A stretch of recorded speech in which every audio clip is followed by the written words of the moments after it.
Good morning friends. कर दिखा कुछ ऐसा कि दुनिया बनना चाहे तुम जैसा। माय डियर फ्रेंड्स, हर बार की तरह लगभग 140 हफ्तों से आपके पास लगातार आ रहे हैं। इस अक्टूबर में हमारे 3 साल पूरे हो जाएंगे एफबी लाइव के, यानी 150वां एपिसोड। दोस्तों, एक बहुत ही खूब कहा है किसी ने, I am not what happen to me, I am what I choose to become. Stress आज हम सभी कहीं ना कहीं, चाहे घर पर हो ऑफिस में हो, स्ट्रेस के शिकार हैं। और बहुत सारे चांसेस हैं आप अपने ऑफिस में, घर के काम में, बच्चों के साथ, कहीं ना कहीं आपकी पर्सनल लाइफ में तनाव को महसूस करते हैं। ये स्ट्रेस आपकी प्रोडक्टिविटी और आपके काम पर असर डालती है, आपको मेंटल क्लैरिटी नहीं देती और कहीं ना कहीं आपके मोरल को भी डाउन करती है। माय डियर फ्रेंड्स, जिंदगी में एक हमेशा कहा गया है कि हमारी जो लाइफ है एक स्पाइरल है, बूमरैंग की तरह है। अगर आप अपनी लाइफ में कुछ अच्छा चाहते हैं तो पहले कुछ अच्छा दीजिए, तभी लौटकर आपके पास आपकी लाइफ में भी वो अच्छा होगा। इसी उम्मीद के साथ हम अपना लाइव करते हैं और आपको भी अगर पसंद आए तो जरूर अपने फीडबैक दिया करें और अपनी टीम और अपने सर्कल में भी इसको जरूर शेयर करें ताकि उनका भी फायदा हो। एक सच जान लीजिए, एनहांसिंग एंड एम्ब्रेसिंग एम्प्टीनेस, जो आपकी लाइफ को ट्रांसफॉर्म कर देगी। यह आपको सरेंडर, क्लैरिटी, ग्रोथ देगी और नएपन के लिए और नएपन की तरफ लेकर जाएगी। दुनिया में बहुत शोर है, आपके आसपास आप देखते हैं बहुत सारा शोर है, क्लटर है।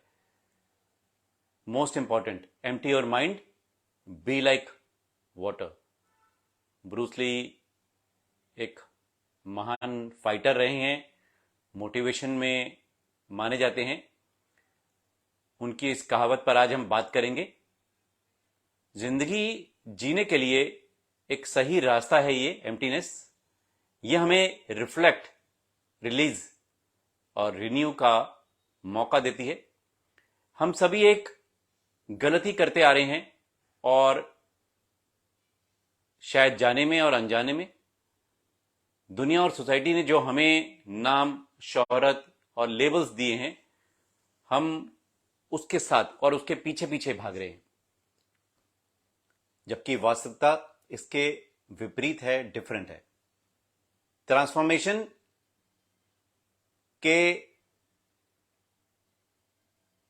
बेहतर है कि अपने अंदर झांकना। ट्रांसफॉर्मेशन तभी होगी जब आप अपने अंदर झांकेंगे, अपनी ट्रू वैल्यू और अपने ट्रू बिलीफ। ट्रांसफॉर्मेशन तभी होगी जब आप वो एम्प्टीनेस जिससे सीख पाए, एम्प्टीनेस कैसे आएगी उसे सीख पाए, और जो सीखने को तैयार होंगे, किसी के अंदर किसी के बताए हुए, वही इस एम्प्टीनेस को एम्ब्रेस कर पाएंगे और किसी भी आकार में ढाले जा सकते हों। ऐसे व्यक्ति, ऐसे लोग इस एम्प्टीनेस को समझ सकते हैं, पहचान सकते हैं और लाइफ में आगे बढ़ सकते हैं। इंस्पिरेशन, क्रिएटिविटी और बदलाव देगी आपको ये एम्प्टीनेस, और आपके विचारों को नहीं, ये आपकी लिमिटेशंस को हटाना है अपने से। आपके जो सेल्फ बिलीव्स हैं जो आपको लिमिट करते हैं, उनको निकालना है। पानी की तरह अडेप्टेबल और निरंतर बहता हुआ रहेंगे, मूव करते रहेंगे। ऐसा बनना चाहते हैं तो इस स्टोरी को पूरा सुनिएगा। आप खुद को आजाद कर पाएंगे पुराने बंधनों से, पुरानी चेन से, और पाएंगे कि जो आपको बनना है वो आपने राइटफुली चूज किया। My dear friends, empty your mind. आज की रिलेटेबल स्टोरी एक जेन स्टोरी है। माय डियर फ्रेंड्स, ये स्टोरीज का भंडार, स्टोरीज फॉर बिजनेस हम लाते हैं, सीखते हैं, आपको सिखाते हैं, देते हैं। पसंद आए अपने फीडबैक्स जरूर दीजिएगा और जरूर शेयर कीजिएगा ज्यादा से ज्यादा लोगों में, ताकि उनका भी भला हो। जितना शेयर करेंगे उतना फायदा होगा। पहाड़ों के बीच जंगल था और जंगल के किनारे एक गांव था। गांव में एक रिब्जा नाम का लड़का था। रिब्जा बहुत बेचैन रहने वाला बच्चा था। वो हमेशा ऐसा क्या होगा, आगे क्या होगा, ये सोचता रहता था। पहले क्या हुआ, पास्ट में और फ्यूचर में रहता था और प्रेजेंट मोमेंट को एंजॉय नहीं करता था। बहुत परेशान रहता था। उसके दिमाग में लिमिटिंग बिलीव्स, थॉट्स हमेशा उसको परेशान रखते थे और उसको शांति नहीं थी।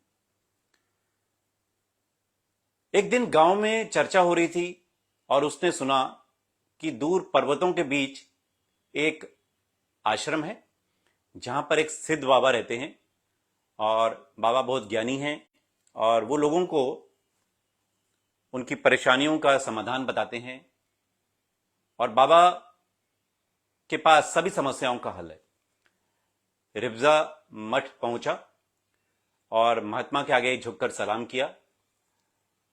बाबा, मैं आपके पास बड़ी उम्मीद लेकर आया हूं और मैं चाहता हूं कि आप मेरी परेशानी को दूर करें। और हमें अक्सर परेशान रहता हूं और मेरे अंदर बहुत सारे सवाल रहते हैं। मैं चाहता हूं कि आप मुझे शांति दिलाएं। महात्मा मुस्कुराए क्योंकि वो सभी जानते थे और एक ही शब्द बोला उन्होंने, एम्प्टी योर माइंड। रिब्जा को कहीं ना कहीं ये समझ नहीं आया कि महात्मा ने क्या बोला है, ये एम्प्टी योर माइंड कैसे होगा और क्यों मैं अपने दिमागों में से ये सारे विचार खाली कर दूं। कई बार हमारे अंदर भी ऐसा होता है कि जब कोई बात हमें बोलता है और वो अगर हमें समझ नहीं आती तो हमारे अंदर उसका द्वंद्व चलना शुरू हो जाता है। महात्मा ने बड़े शांति देने वाले भाव व्यक्त किए। रिब्जा को कहीं ना कहीं ये बात लगी कि शायद ये वो व्यक्ति है जो मुझे शांति दे सकता है, मुझे मेरे सवालों का जवाब दे सकता है। महात्मा ने रिब्जा को मठ के आंगन में आने को कहा। मठ के आंगन में बगीचा था और बगीचे के बीच में एक बेसिन था जिसके अंदर पानी भरा हुआ था। बेसिन में पानी नकोनक भरा था और उसमें जरा सी भी जगह नहीं थी कि पानी और आता। महात्मा ने एक कटोरा उठाया, बेसिन में से पानी लिया और एक खाली बर्तन में डाला। देखो रिब्जा, तुम परेशान हो और तुम्हारी परेशानियों का हल और उत्तर मेरे पास है। तुम इस बेसिन को खाली करो इस छोटे बर्तन में और ध्यान रहे जरा सा भी पानी नीचे नहीं गिरना चाहिए। रिब्जा लगन से लग गया क्योंकि उसको वो सारे सवालों के जवाब चाहिए थे। वो पानी निकालता और बर्तन में डालता, पानी नीचे गिरता और वापस बेसिन में आ जाता। जितनी मेहनत वो करता उससे जल्दी बेसिन दोबारा भर जाता और उसका कहीं ना कहीं प्रयास विफल हो रहा था। कहीं ना कहीं वो जितनी मेहनत लगा रहा था, पानी खाली होने की जगह उतना का उतना ही रहा जितना था और कहीं ना कहीं उसको डाउट्स आ गए, फ्रस्ट्रेट हो गया। ये बेसिन खाली कैसे होगा, पानी डालते ही छोटा बर्तन है उसमें पानी गिरना शुरू हो जाएगा। बहुत सारे विचार चलने लग गए। महात्मा दयालुता से ये सारा चीज देख रहा था। उन्होंने रिब्जा के कंधे पर हाथ रखा। मेरे बच्चे, तुम परेशान मत हो, तुम लगन से लगे हो, बहुत मेहनत कर रहे हो, पर कहीं ना कहीं तुमने बेसिन को खाली करना शुरू कर दिया बिना एक इंपॉर्टेंट काम किए हुए। तुमने अपने माइंड को खाली नहीं किया, एम्प्टी नहीं किया विचारों से जो तुम्हारे बिलीफ थे। रिब्जा के मुंह से निकला, महात्मा कैसे होगा? महात्मा बोले, कैसे होगा पर तुमने ध्यान दिया और तुम्हारे विचार हमेशा इसके इर्द गिर्द घूमते रहे। ये किंतु परंतु निकालो, तुम ये सब भूल जाओ।